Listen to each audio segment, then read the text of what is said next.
Dans cette vidéo, on va voir comment simplifier une fraction. Donc on a vu dans la vidéo sur les égalités de fractions qu'on pouvait éventuellement, si on prenait un gâteau, le couper en un nombre de parts différents et dans ces différents gâteaux, prendre la même quantité. Donc effectivement ici, si je reprends, ici c'est 3 gâteaux. J'ai d'une part ici 4 parts sur 8 qui représentent la même quantité que 2 parts sur 4 qui représentent la même quantité que 1 part sur 2. Et on avait vu effectivement que, vu que c'était la même quantité, on avait effectivement égalité entre ces trois fractions. C'est-à-dire que la fraction 4 sur 8 représentait la même chose que la fraction 2 sur 4, qui représentait la même chose que la fraction 1 sur 2. Ce que vous remarquez par rapport à la vidéo précédente sur les égalités de fractions, c'est que cette fois-ci on va dans l'autre sens. C'est-à-dire qu'on passe de 4 huitièmes à 2 quarts, puis de 2 quarts à 1 demi.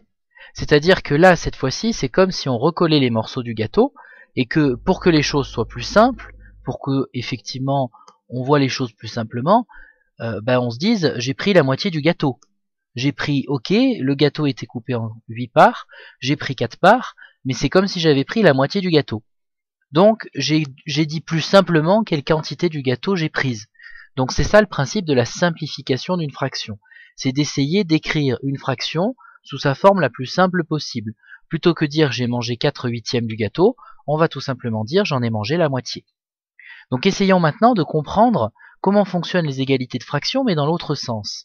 Quand on avait les égalités de fractions, et qu'on cherchait une fraction avec un plus grand nombre de parts coupées dans le gâteau, c'est-à-dire avec un dénominateur plus grand, on multipliait par un nombre. Là, cette fois-ci, pour simplifier la fraction, on va chercher à diviser par un nombre. C'est-à-dire que ici, pour passer de 4 à 2, j'ai divisé par combien à votre avis? 4, je l'ai divisé par 2. C'est-à-dire que ici, 4 divisé par 2, ça fait bien 2. Et ce qu'on remarque, c'est que si je fais aussi 8 divisé par 2, j'obtiens le même nombre. Ça veut dire que ici, j'ai divisé en haut et en bas, au numérateur et au dénominateur, par un même nombre. Donc je rappelle, ce qu'on a vu juste avant, c'est bien que 4 parts sur 8, c'est la même chose que 2 parts sur 4. Donc ça veut dire qu'ici, j'ai bien 4 parts sur 8 qui représentent la même chose que 2 parts sur 4, et pour passer de l'un à l'autre, j'ai divisé par un même nombre, par 2 ici. Et pour passer de la fraction 2 sur 4 à 1 sur 2, ça va être la même chose. Ici, pour passer de 2 à 1, j'ai divisé par 2. Donc ici, pour passer de 2 à 1, j'ai divisé par 2. Donc ici, ça veut dire que j'ai aussi divisé par 2. Et c'est bien le cas. 4 divisé par 2, ça fait bien 2.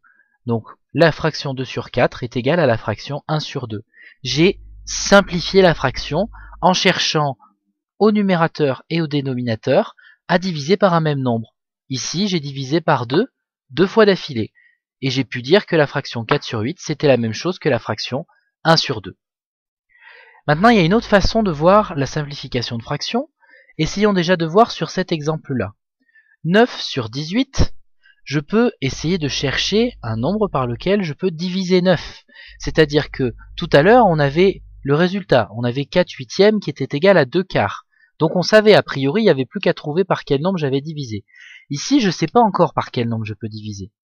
Il faut chercher à se rappeler par quel nombre je peux diviser et quelles sont, on va dire, les règles qui permettent de diviser un nombre par un autre. Ici, je rappelle, diviser un nombre par 2, je peux diviser un nombre par 2 si ça se finit, si le nombre se termine par un nombre pair, si c'est un nombre pair, c'est-à-dire s'il finit par 2, 4, 6 ou 8. Je peux diviser par 3 si la somme des chiffres est un multiple de 3. Par exemple, je prends 18. 18, j'ai 1 plus 8 qui est égal à 9.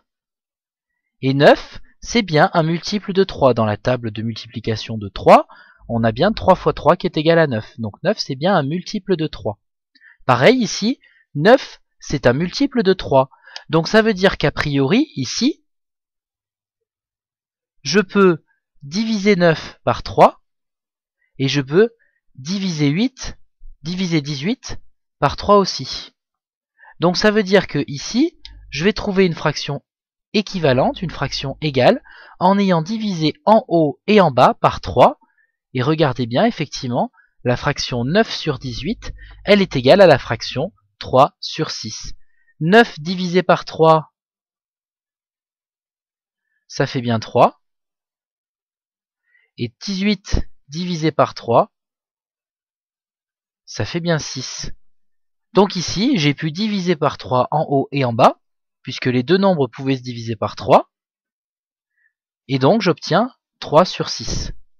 La question c'est, est-ce que je peux encore diviser ces deux nombres par un même nombre? 3, je peux le diviser par 3. Et 6, ben c'est pareil. 6, je peux le diviser par 3. Donc puisque 3, je peux le diviser par 3, et que 6, je peux le diviser par 3, je peux écrire une fraction équivalente parce que j'ai divisé en haut et en bas par un même nombre. 3 divisé par 3, j'obtiens 1. 6 divisé par 3, j'obtiens 2. Donc ça veut dire que, au final, la fraction 9 sur 18, c'est la même chose que la fraction 1 sur 2. Donc comprenez bien que pour simplifier une fraction, il faut, on va dire, dans la première méthode qu'on est en train de voir là, il faut être capable de voir par quel nombre on peut diviser le numérateur et le dénominateur, sachant qu'il faut le diviser par un même nombre. Maintenant, on va voir une autre approche de la simplification de fractions. On va essayer de faire, cette fois-ci, disparaître des nombres dans la fraction. Alors, l'idée c'est quoi? C'est que 4 ici, il faut que je l'écrive comme une multiplication de différents nombres. 4, si je cherche dans ma tête dans les tables de multiplication, j'ai un résultat qui peut m'apparaître, ça peut être 4 fois 1, mais ça va pas être très utile, ou alors ça peut être 2 fois 2. 4, c'est la même chose que 2 fois 2. Et 8, bah, c'est 4 fois 2, donc c'est 2 fois 2, fois 2 à nouveau. C'est-à-dire que ici, 8, c'est bien égal à 2 fois 2 fois 2. Alors, ce qui se passe ici, c'est que du coup, pour faire disparaître des nombres, on va utiliser la règle qu'on avait vue dans les égalités de fractions, c'est-à-dire que quand je multiplie par un même nombre en haut et en bas, au numérateur et au dénominateur, je peux écrire une fraction équivalente qui se simplifie, c'est-à-dire je peux écrire une fraction qui lui est égale, sans utiliser ici cette multiplication. Donc ça veut dire qu'ici, si j'enlève la multiplication par 2 en haut et en bas, il me reste 2 sur 2 fois 2. Mais ici, regardez bien, ce qu'on peut écrire, c'est que ici, 2 fois 2, je peux ici aussi rajouter que c'est la même chose que 2 fois 2 fois 1. Pourquoi? Parce que 4 fois 1, ça fait bien 4. Pourquoi est-ce que je rajoute ça? Parce que regardez bien, ici, en haut, j'ai un 2, en bas, j'ai un 2, j'ai multiplié par 2 en haut et en bas, donc je peux écrire une fraction qui est équivalente à la fraction 4 sur 8, mais avec des choses un peu plus simples. Résultat, qu'est-ce qu'il me reste? Il me reste ici, en haut, il me reste plus que le nombre 1, donc c'est pour ça que tout à l'heure on l'a fait apparaître, et en bas, il me reste le nombre 2. Donc, la fraction quart sur 8, elle est bien égale à la fraction 1 sur 2. Alors vous le voyez, ici la méthode est un tout petit peu différente de ce qu'on a vu tout à l'heure. Pourquoi? Parce que ici, on avait divisé une première fois, puis une deuxième fois. Dans cette méthode, pas besoin de faire plusieurs opérations à la suite, directement on obtient le résultat, en simplifiant par le même nombre en haut et en bas, en cherchant à simplifier. Donc, je rappelle, quand je multiplie, quand j'ai écrit en haut une multiplication de nombres et en bas une multiplication de nombres, c'est-à-dire qu'en haut et en bas je n'ai plus que des multiplications, quand j'ai le même nombre en haut et en bas, je peux les faire disparaître, je peux les effacer, parce que ça revient à multiplier par un même nombre en haut et en bas, et donc on peut obtenir une fraction équivalente qui est plus simple. Revoyons maintenant ça sur l'exemple avec la fraction 9 sur 18. 9, je peux écrire que c'est 3 fois 3. Et 18, je peux écrire que c'est 3 fois 3 fois 2. C'est-à-dire que ce nombre-là, c'est la même chose que ça. 3 fois 3 fois 2, ça fait 18. Et 9, c'est la même chose que 3 fois 3. Donc, je regarde ce qui se passe. En haut et en bas, je multiplie par 3. Donc, je peux faire disparaître les 3 qui sont en haut et en bas. En haut et en bas, je multiplie par 3 à nouveau. Donc, je peux les faire disparaître. Qu'est-ce qui se passe? Ici, il me reste plus rien. Il me manque quelque chose, là. Il me manque quelque chose parce que si je dis qu'il me reste plus rien, il va pas me rester 0. Ça, c'est faux. Alors, je vous le rappelle, pour que ce soit plus simple, on ajoute ici ce fois 1. 9 fois 1, ça fait bien 9, ça revient à la même chose, et ça va nous permettre d'avoir un nombre qui reste en haut. C'est-à-dire que du coup, qu'est-ce qu'il nous reste? En haut, il nous reste 1, en bas, il nous reste 2 au dénominateur. Donc la fraction 9 sur 18, après simplification, elle est égale à la fraction 1 sur 2. Donc voilà comment ça fonctionne au niveau des simplifications de fractions. Donc ce que vous allez faire maintenant, c'est que vous allez essayer de traiter ce petit exercice. Vous allez essayer par la méthode de votre choix, soit en faisant des divisions successives, soit en utilisant la méthode avec les multiplications comme on a vu tout à l'heure. Vous mettez la vidéo sur pause le temps que vous traitiez l'exercice, et une fois que vous avez terminé, vous remettez la vidéo lecture et on corrige. Alors on peut maintenant corriger.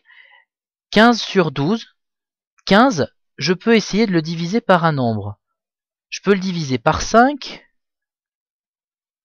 ou je peux le diviser par 3. Parce que 15, je rappelle, je peux diviser un nombre par 5 lorsque ce nombre termine par un 0 ou un 5. Donc ici, ça se termine par un 5, donc je peux le diviser par 5, ou je peux le diviser par 3. 12, lui par contre, je peux le diviser par 2, puisqu'il se termine par un 2, c'est un nombre pair, ou le diviser par 3, puisque 1 plus 2, c'est égal à 3.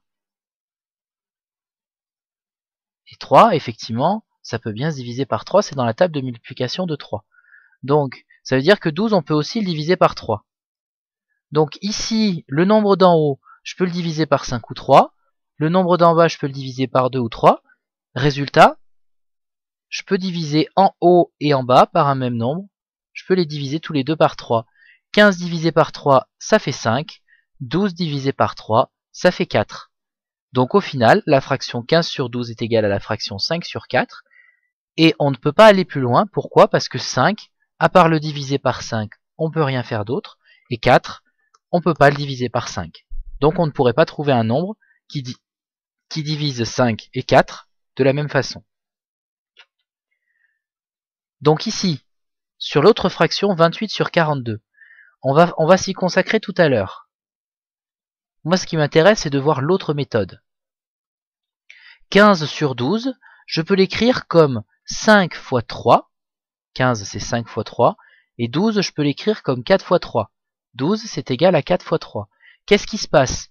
En haut, j'ai multiplié par 3. En bas, j'ai multiplié par 3 au numérateur et au dénominateur.